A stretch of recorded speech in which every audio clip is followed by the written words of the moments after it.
Hey Stillwater, welcome to the Still Connect podcast, a podcast all about Stillwater, Oklahoma. I'm your host, Denver Evans, a born and raised Stillwater local and owner of Stillwater Digital Marketing. Every Wednesday, I share a friendly chat with someone in our community that's helping make Stillwater such a great place. Whether you're a longtime resident or just a visitor, this is your place to plug in, stay inspired, and still connect with the stories that shape our community. And if you ever want to watch these interviews, you can check them out on YouTube. And I want to give a shout out to our newest subscriber, Will Joyce. Thanks, Mr. Mayor. I'm really excited about today's episode. I'm here with Layton Johns with the Bookend Hotel. How are you? Glad to be here, Denver. Thanks for having me. So for people who maybe haven't heard of the Bookend Hotel or structure and story, give us kind of an overview of what you have going on. Yeah, we have a huge project here. We are restoring and doing an adaptive reuse project in Stillwater's original public library building that was built in 1938. And it's going to be called the Bookend Hotel, and we are documenting everything on our YouTube channel, Structure and Story. Very cool. So Stillwater's original public library, where is it? People have probably driven past it a million times. Yeah, it's I think one of the only yellow brick buildings in Stillwater, but it's on the corner of Husband and 6th, right across from the county courthouse. Yep, formerly Ocean Dental. Yes. Yep. Very cool. So take us back to the very beginning. How did you get started with this? What was the vision? Yeah, so I think probably the real crux of it was about 5 years ago. Lauren, my wife, and I were walking down Main Street. We had it was either right before or right after a TCU game that we flew back here to watch. We crushed TCU, so it was a very good weekend. Nice. But we were walking down Main Street and just kind of loving the old buildings. And at the time, we were contemplating getting an Airbnb. We eventually did, but the more we thought about it, we thought, well, it'd be really cool if we had like 5 or 6 of these in one building. And that kind of thought just continued to grow and evolve. And eventually, we were like, it'd be neat to create our own hotel brand. Very cool. And so you started looking for buildings. What did that process look like? Yeah. So at the time we were living in California, but we knew that we kind of wanted to move back to Oklahoma. I went to school here, loved it. Grew up coming back here every summer. And so we started looking at a lot of the little towns around Stillwater. We looked at, Guthrie has a beautiful old downtown. Looked at some buildings in Perry. It's just a little bit too small of a community, and we just kept getting drawn back into Stillwater and just hoping that we were going to find the right building to purchase here in Stillwater. And around the time that we committed to leave everything behind in California and move back here, we stumbled across the library, and it had been on and off the market for quite some time. And as we kept looking at it, we really just fell in love with it immediately, and we were thinking, there's no way this is going to be available by the time we make the move. And sure enough, we got our house sold, got everybody packed up, moved back here, and lo and behold, the library's still available. And we just kind of felt like God was calling us to go ahead and dive into the deep end. Very exciting. So how long have you been really working on the project? Yeah, we closed escrow in June and really got to work heavy about 3 weeks ago. Very cool. So what are your plans for the space? What's it going to be like? We are going to create a 15-room hotel. The lobby is going to get opened back up, kind of similar to how the original lobby was. It's going to be very much a big reading lounge. Upstairs, we're going to have 6 rooms on the second floor, along with a reading lounge and a conference room that will be able to allow for public use. The first floor is going to have, I believe, 7 rooms, and then the basement is going to have another 2 rooms, along with a bar and a fairly good-sized event space. Great. So the event space is going to be downstairs, bars downstairs, a couple rooms downstairs. Yep. Very nice. What do you hope comes of the utilization of the space? Yeah. We think that Stillwater is missing an elevated hotel. We've seen in a lot of college towns, hotel chains like The Graduate have popped up that are kind of serving alumni who are coming back to visit, or parents bringing their kids to school for the first time, or to even check the college out. And so we wanted to create a space like that. We know that the Atherton exists, but that's not quite the on-campus model that we are going after. We kind of want to be separate from the school, but pay homage to this town because this is very much a college town. And so it's our hope that we're going to build a very well-designed hotel that people are going to seek out, that maybe they wouldn't ordinarily stay in, but is very much going to be centered around people that are coming here for something related to the school. Yeah. Yeah, that makes a lot of sense because, like you said, there is the Atherton. It does exist. But that's really, I mean, that's the one. Even though it's not really locally owned, it kind of is the only locally owned and operated hotel in town. Forgive me if I'm missing another small hotel, but the big ones, that you see, it's like I almost said Best Western, Hampton Inn. You see a lot of the big chains. Yeah. Well, a lot of those big chains are owned by local operators. Right. Yeah. But I mean, you know what I mean? Like, yeah, I get what you're saying. Not a name brand. And the other thing too, not that this is bad. Of course they are locally owned and operated, but there is money there that's leaving the community. Yes. Yeah. No, absolutely. We felt like this was an opportunity for us to create something that was very much just unique, taking our personal styles, the things that we love in design and architecture, and putting them together and not really having to answer to some big corporate entity telling us how we should do it. Right. Yeah. It is a little bit scary though, because I've never operated a hotel, so we have a steep learning curve ahead of us. Yeah. True. So does everyone who does something new. Right. Yep. So what is kind of your background in what kind of style are you guys going for with the hotel? Yeah. Well, my background's in general construction. I came back here to school for accounting and finance, and then worked at my family's construction company for several years.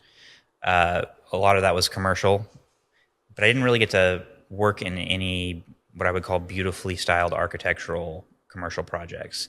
There just really aren't a ton of those, and especially out in California, it's so much younger of a community than like the Midwest or even the East Coast, where you see a lot more historic buildings that could be reused. And so we've always gravitated towards the East Coast. We really love going to Savannah, Georgia for vacation. Beautiful old historic district in that town.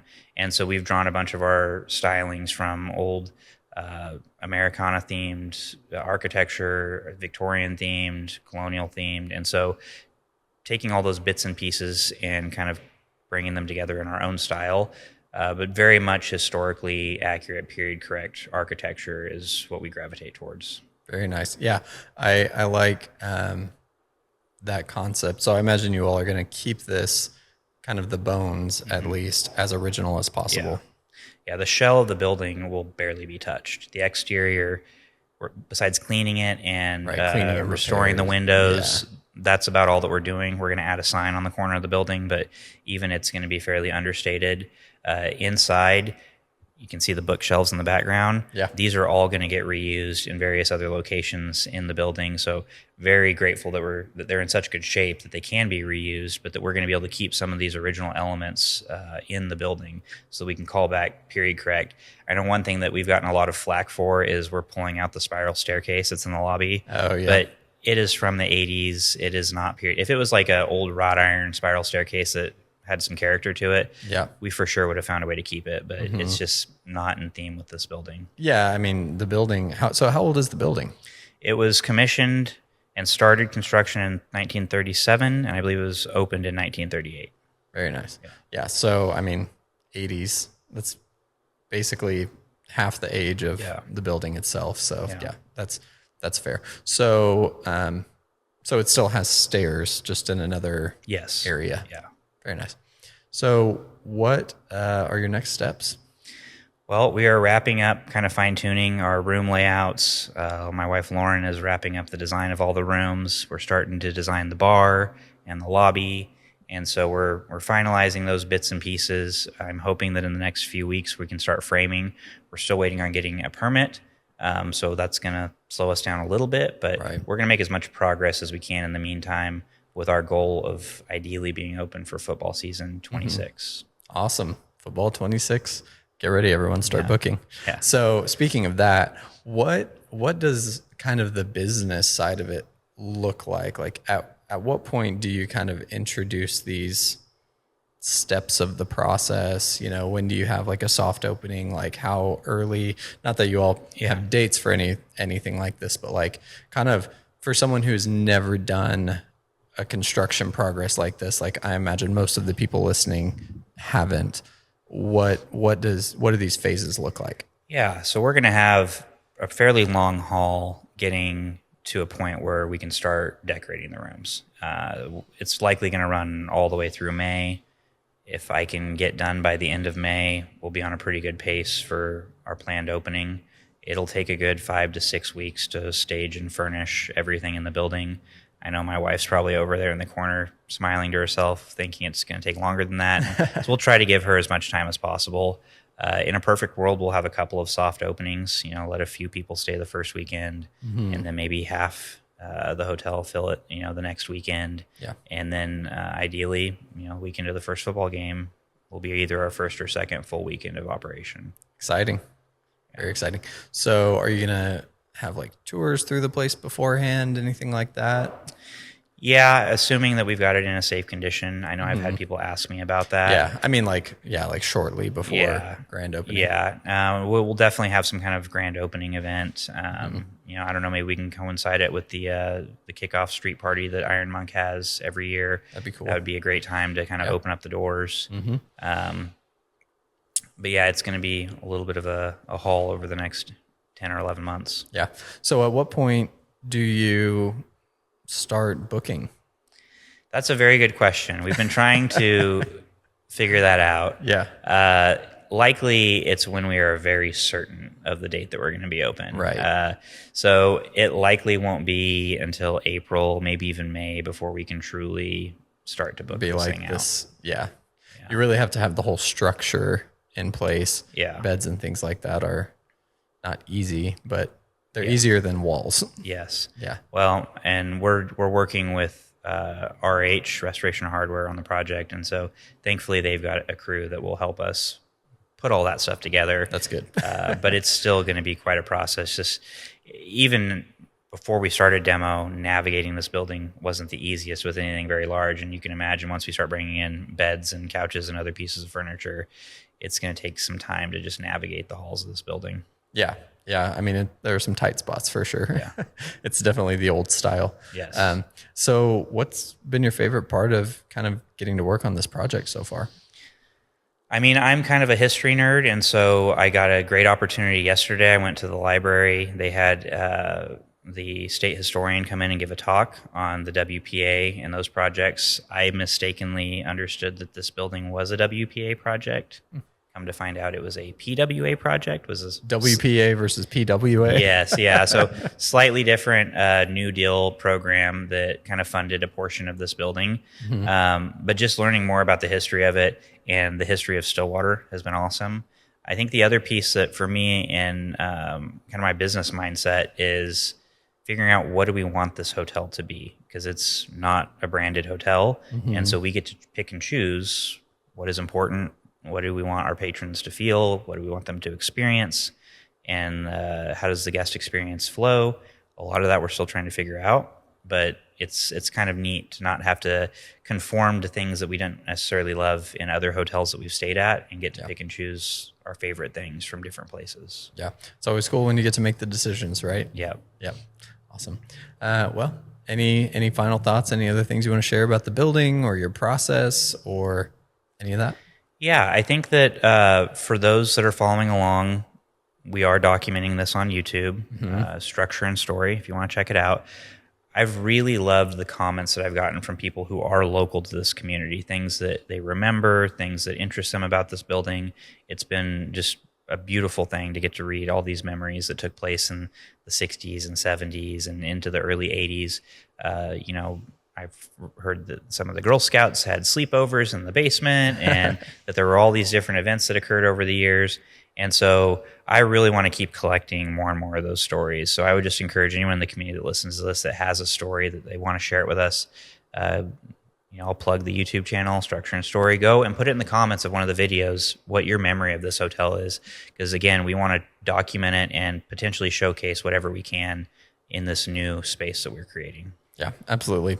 Plug away. That's what this whole thing's for, right? It's for plugging.